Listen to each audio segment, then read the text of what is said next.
एक ऐसी मछली जो किसी की जान तक ले सकती है। भूत प्रेत जैसी कहानियां तो आपने बहुत सारी सुनी होंगी, जिसमें भूत प्रेत, जिन जिन्नात, चुड़ैल, डाकन, इन सब का जिक्र आपने सुना होगा। लेकिन आज मैं आपके सामने एक ऐसी ही कहानी लेकर आया हूँ जो कि भूत प्रेत से संबंधित है, जो कि एक मछली की प्रजाति पर आधारित है। बेलगारगा मछली, जो कि बहुत ही खतरनाक किस्म की मछली होती है, जिसे पकड़ने के चक्कर में किसी की जान तक जा सकती है। उस मछली की बनावट ही ऐसी होती है कि वो आसानी से किसी की जान ले सकती है। बेलगारगा मछली जो कि किसी नदी या तालाब में पाई जाती है, ये नदी की मछली है। प्रायः ये मछली नदी में मिलती है। ये बहुत ही कीमती मछली होती है। बाजार में भी ये बहुत ही कम मिलती है, क्योंकि इसे पकड़ पाना मतलब जान का जोखिम में डालना है। बहुत बार ऐसा हुआ है कि इसे पकड़ने वाला आदमी या तो मछुआरा मर जाता है, या वो ऐसा जख्मी हो जाता है कि थोड़े टाइम बाद उसकी जान अपने आप चले जाती है। इसे पकड़ पाना रिस्क का काम है, फिर भी मछली पकड़ने वाले इसे पकड़ने का रिस्क उठा ही लेते हैं। एक ऐसी मछली जो खूनी है। बेलगारगा मछली नदी में बने हुए बिल के अंदर रहती है। नदी के अंदर डूबन में अपना बिल बनाती है। नदी में जहाँ चिकनी जगह होती है, ये मछली वहीं पर अपना बिल बनाती है। इसे पकड़ने के लिए इसके बिल के अंदर हाथ डालना पड़ता है। इसका बिल सिर्फ इतना बड़ा होता है कि सिर्फ एक ही आदमी का एक हाथ बिल के अंदर डाल सकता है। ये पानी की गहराई में अपना बिल बनाती है, इसलिए इसे पकड़ने के लिए पानी के अंदर उतरना पड़ता है। जिस काम को अंजाम देने के लिए 2 आदमी की जरूरत पड़ती है। एक आदमी पानी के अंदर उतरता है और दूसरा आदमी पानी के बाहर इंतजार करता है। जो आदमी या मछुआरा पानी के बाहर रहता है, उसके हाथ में एक तेज चाकू रहता है। अगर पानी में डूबे हुए आदमी को बाहर निकालने में थोड़ी भी देर हुई तो बाहर वाला आदमी पानी में छलांग लगा देता है। वो छलांग लगाकर पानी के अंदर चला जाता है और अपने साथी का हाथ काट देता है, उसकी जान बचाता है। नहीं तो पानी में डूबने के कारण उसकी जान जा सकती है। बेलगारगा मछली बहुत ही खतरनाक होती है। ये नदी के जिस हिस्से में अपना बिल बनाती है, वो हिस्सा पानी के अंदर होता है। ये मछली बहुत ही चालाक होती है। इस मछली के शरीर में 3 कांटे होते हैं। 2 कांटे इसके दोनों पंखुड़ी में और 1 कांटा इसके बीच वाले हिस्से में है, जो कि ब्लेड से भी तेज होता है। इसका बिल भी कुछ अजीब तरीके का होता है। एक सीधा लंबा बिल और उसी बिल में आधे से एक और बिल होता है, जिसमें मछली रहती है।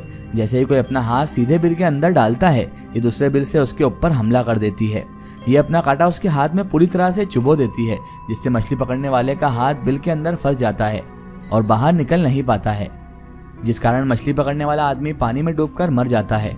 डूबे हुए आदमी की जान बचाने के लिए सिर्फ एक ही रास्ता है, वो ये कि मछली पकड़ने वाला आदमी के हाथ काट दिया जाए। हाथ काटकर उसकी जान बचाई जा सकती है।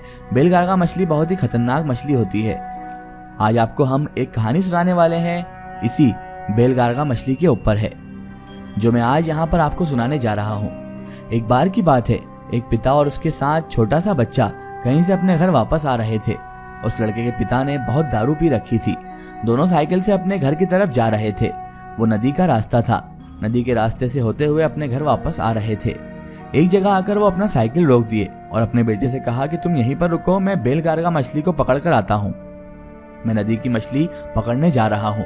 इतना कहकर वो अपनी साइकिल स्टैंड पर लगाए और नदी के अंदर उतर गए। वो एक तो दारू पिए हुए थे और उसे होश आवाज भी नहीं था। डूबन पानी के अंदर उतरकर बेलगारगा मछली पकड़ने लगे। नदी में पानी भी बहुत था। वो पानी के अंदर चले गए। पानी के अंदर जाकर बेलगारगा मछली पकड़ने लगे, पर बहुत देर तक मछली पकड़ने के बाद भी वो पानी के ऊपर नहीं आ पाए। जब बहुत देर तक पानी के ऊपर नहीं आए तो नदी के ऊपर खड़ा उनका लड़का रोने लगा। बहुत देर तक तो वो उस जगह खड़ा होकर रोता रहा। एक राहगीर उसी रास्ते से जा रहा था। उसने उस लड़के से पूछा कि बेटा तुम यहाँ अकेले खड़े क्यों हो और रो क्यों रहे हो? तो वो लड़का बोला, मेरे पिताजी नदी के अंदर मछली पकड़ने के लिए नदी में उतरे थे, पर वो वापस नहीं निकले। बहुत देर हो गई है पर वो बेलगारगा मछली पकड़कर वापस नहीं आए। उस राहगीर को शक हुआ कि जरूर इसके पिता नदी में डूबकर मर चुके होंगे। उस जगह थोड़ी ही दूर पर गांव था। वो गांव में गया और कुछ आदमियों को बुला लाया। गांव के कुछ आदमी आए और उस बच्चे से पूछे कि क्या हुआ। तो बच्चा फिर से बोला कि मेरे पिताजी बेलगारगा मछली पकड़ने नदी में उतरे थे, पर अब तक नहीं निकले। गांव के 2-4 आदमी नदी में छलांग मारकर नदी में उतर गए। जिस जगह उस लड़के ने बताया था कि मेरे पिता यहाँ पर उतरे हैं, वे सभी उसी जगह उसके पिता को खोजे। कुछ ही देर में उस आदमी की लाश वहां पर मिल गई। उस लड़के के पिता नदी में डूबकर मर चुके थे। उसकी लाश को नदी से बाहर निकाला गया, पर सभी ये देखकर हैरान थे कि अगर ये आदमी बेलगारगा मछली पकड़ने नदी में उतरा तो इसके हाथ में कहीं भी कांटा या फिर फटे का निशान क्यों नहीं है। सभी सोच में पड़ गए, क्योंकि बेलगारगा मछली नदी के ऐसी मछली होती है जो अपना कांटा शिकारी के हाथ में फंसा देती है, पर ऐसा तो कुछ भी नहीं था। समझ में नहीं आ रहा था कि इस आदमी की मौत का कारण क्या है। लोग तरह तरह की बातें करने लगे। लोग कहने लगे कि इसे बेलगारगा मछली ने नहीं मारा, बल्कि किसी प्रेत आत्मा ने इसे चपेट में लिया है, क्योंकि उसके बदन पर कोई निशान भी नहीं था, ना ही कोई ऐसा उसके सर पर निशान था जिससे वो डूबकर या फिर टकराकर पानी के अंदर डूबकर मरा हो। समझ में नहीं आ रहा था किसी के भी कि क्या हुआ। गांव में ये खबर आग की तरह फैल गई। सुबह जब हुई तो उस आदमी का अंतिम संस्कार किया गया और उसके बच्चे ने अपने बाप को अपनी आंखों से मरते हुए देखा था, इसलिए उसके समझ में नहीं आया कि आखिर ये सब हुआ कैसे, क्योंकि वो तो नादान बच्चा था। उसके बाद गाँव में इस चीज की तफ्तीश होने लगी। अब आए दिन उस तालाब के पास मौतें होने लगी थी, पता नहीं कैसे, पर उस तालाब के पास लोग मरे हुए मिलने लगे। कई लाशें उस तालाब से बरामद हुई। रात के समय जो भी बंदा उधर से गुजरता तो उस तालाब के पास उसकी लाश पड़ी हुई मिलती। पता नहीं कैसे, पर उस तालाब के पास इंसान पहुंच जाता और तालाब के पास या तो उसकी लाश मिलती फूली हुई, या फिर तालाब के अंदर तैरती हुई उसकी लाश मिलती।